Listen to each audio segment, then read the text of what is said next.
Assalamualaikum warahmatullahi wabarakatuh.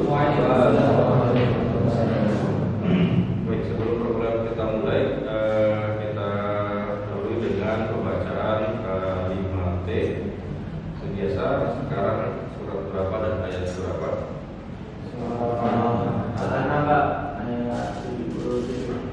Surat Al-An'am 77.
Dia berkata kepada kaumnya, berbagai cara untuk menarik tentangnya secara perlahan, maka sedang keyakinan yang salah. Ini adalah yang dahulu. Ketika bulan tersebut tenggelam, dia berkata dengan menunjukkan kebutuhannya terhadap hidayah rohnya, jika Tuhanku tidak memberikan taufik kepadaku, dan pasti berdamping kepadanya. Supaya aku masih termasuk orang-orang yang sesat dari jalan untuk menuju. Oke, kita masuk ke sesi pasar modal syariah. Ini jam 9 harus drama kan? Oke, konsep pasar modal. Jadi pasar modal ini adalah tempat bertemunya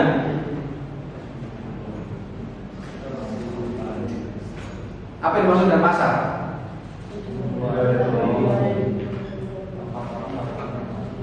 Tempat bertemunya. Kalau beli di Tokopedia, bertemunya penjual ketemu nggak? Transaksinya. Pasar bertemunya supply dan ada permintaan dan penawaran. Karena sekarang ketika ada mulai online e-commerce dan sebagainya, konsep pasar yang tadinya penjual dan pembeli bertemu sekarang sudah menjadi berubah kan. Penjual dan pembeli bertemu tapi secara virtual. Di pasar modal tempat jual beli modal kan. Yang diperjualbelikan apa kalau di pasar modal? Selain saham, suku. Selain suku, selain reksadana,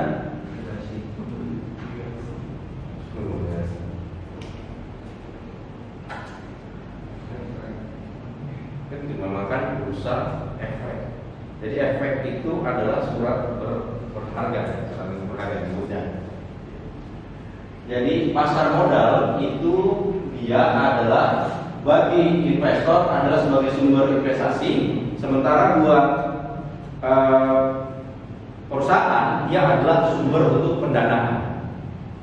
Di manajemen keuangan Islam kemarin kita belajar tentang bagaimana perusahaan itu mendapatkan dana. Salah satunya adalah dengan menerbitkan saham.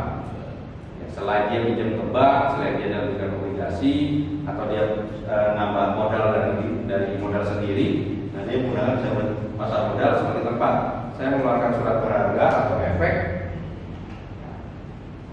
untuk mendapatkan tambahan dana. Nah di pasar modal, seiring dengan adanya konsep syariah, sekarang ada dua, ada pasar modal yang syariah dan ada pasar modal yang konvensional. Di Indonesia, struktur pasar modal ini adalah seperti ini. Ya, ada 3 bagian yang terlibat di pasar modal. Jadi pasar modal Indonesia adalah di bawah OJK. Dulu ada namanya lembaga namanya BAPEPA, Badan Pengawas Pasar Modal. Sekarang sudah nggak ada karena sekarang sudah dilebur di OJK. Ada komisioner yang membawa tentang pasar modal.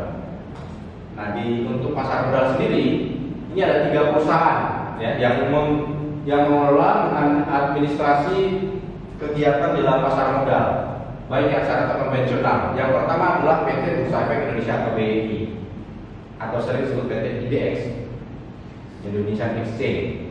Tapi nama resminya PT Bursa Efek Indonesia atau BEI. Dulu sebelum BEI ada Bursa Efek Surabaya. Surabaya itu punya pasar modal juga, Bursa Efek Surabaya. Sementara Jakarta ada Bursa Efek Jakarta. Kemudian keduanya dilebur jadi satu, namanya jadi Bursa Efek Indonesia. Makanya dulu ada beberapa orang yang masih menyebut kantor Bursa Efek Jakarta BEJ, gedung BEJ, Bursa Efek Jakarta. Sempat dibom dulu. Sempat dibom di parkiran itu ada mobil yang masuk, dia ke bawah bom. Sempat dibom mobil. Tahun berapa ya? Tahun 2000 atau 2001, saya mau belum lahir. Belum direncanain juga kan. Oke, kemudian yang kedua ada Klinik Penjaminan Efek Indonesia atau KPI. Ini perusahaan, dia sebenarnya perusahaannya kecil gitu. Cuma dia yang bagian untuk penjaminan efek Indonesia. Kemudian ada Kustodian Sentral Efek Indonesia atau KCI. Nah, 3-tiganya ini kantornya sebelah-sebelahan dengan Bursa Efek Indonesia. Jadi insya Allah minggu keberapa nanti kita ke Bursa Efek. Nanti bareng dengan kelas yang satunya. Yang nyewa bis kalian tapi ya. Ya, boleh. Terus sama satu lagi kita akan ke emiten. Saya lagi berusaha emitennya ini emiten yang bagus. Inginnya mulai apa sih? Cuma mulai itu jauh di BSD soalnya.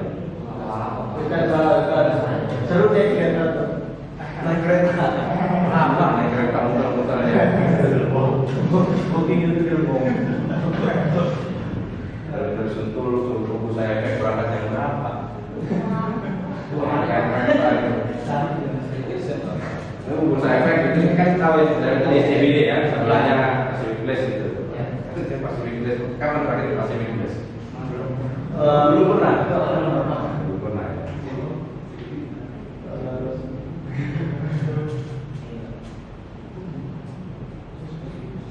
SCBD, Sentul Citayam Bojonggede.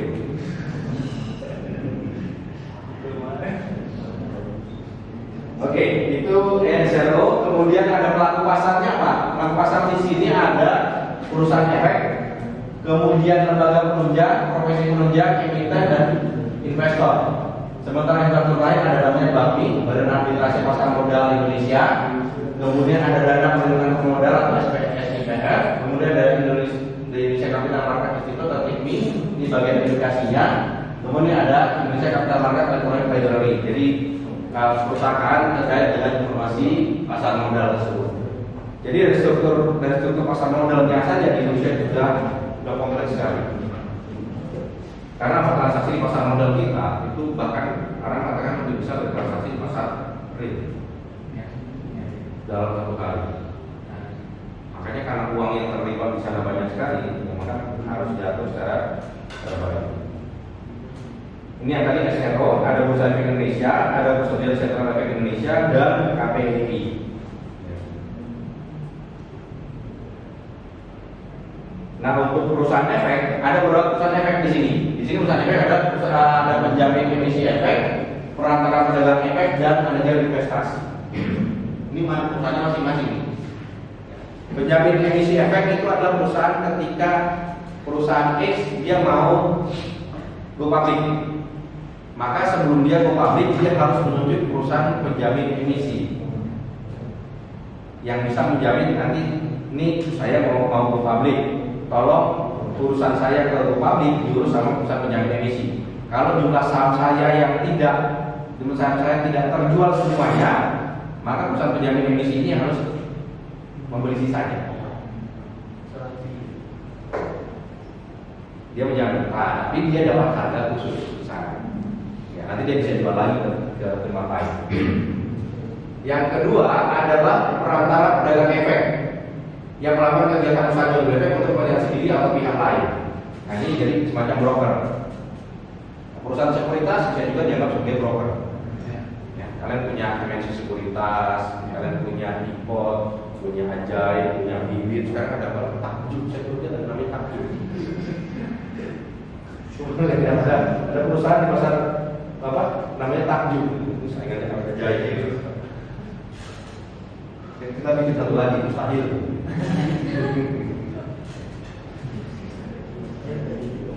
Mengenai white suku. Apa kira-kira white suku nanti topiknya tentang apa? Suku untuk apa gitu? Buat makanan bukan?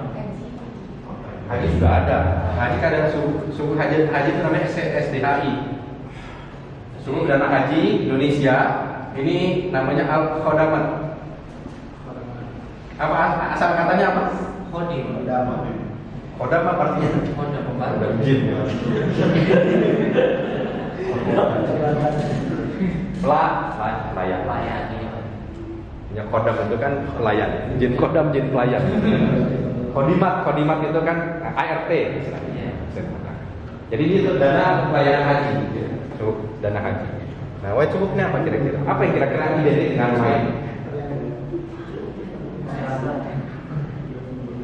Apa itu? Nasi.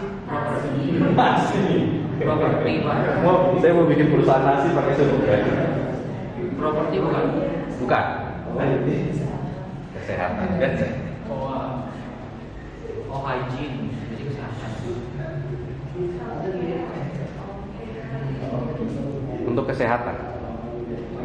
Jadi suku dana haji nanti untuk fasilitas kesehatan, untuk obat, untuk vaksin. Pembiayaannya kan arahnya pembiayaan suku. Dan itu emitennya udah ada. Ini kan baru konsep. Oh, baru konsep. Usul. Sama dengan waktu itu Bank Indonesia bikin cash wakaf link sukuk ya kan, dengar ya cash wakaf link sukuk. Iya. Ini penuhnya CWLS. Iya. Ini waktu pertama mau diubah dalam bentuk kajian kan, dibuat papernya, dibuat skemanya, yang nyusun kalau salah ada Pak Rifki Ismail, itu kan dengan Pak Rifki Ismail yang dosen kita yang di ini yang bekerja di Bank Indonesia bikin ini tahun 2015 itu bikin kajian tentang cash wakaf link sukuk. Jadi sukuk dihubungkan dengan wakaf tunai. Bagaimana orang kalau berinvestasi sukuk itu nanti disalurkan ke wakaf tunai, cash wakaf link sukuk. Produknya baru launching itu 2018. Jadi butuh 3 tahun. Ketika pertama kajian orang juga ngapain cash wakaf link sukuk. Waktu pertama mau green sukuk juga orang masih bingung. Sekarang blue sukuk juga belum terbit, tapi sudah ada bentuk kajian. Makanya saya duluan bikinnya. Orang-orang baru mau nulis atau bikin kajian, produknya belum meluncur, saya sudah bikin duluan blue sukuk, sudah publish. Orang-orang nanya, saya kemarin saya presentasi tentang blue sukuk. Indonesia ini kreatif sekali. Ya, dia bilang kita negara maritim, lautan. Kalau kita green terus, yang blue gimana? Yang lautan ini gimana? Karena sebagian dari lautan itu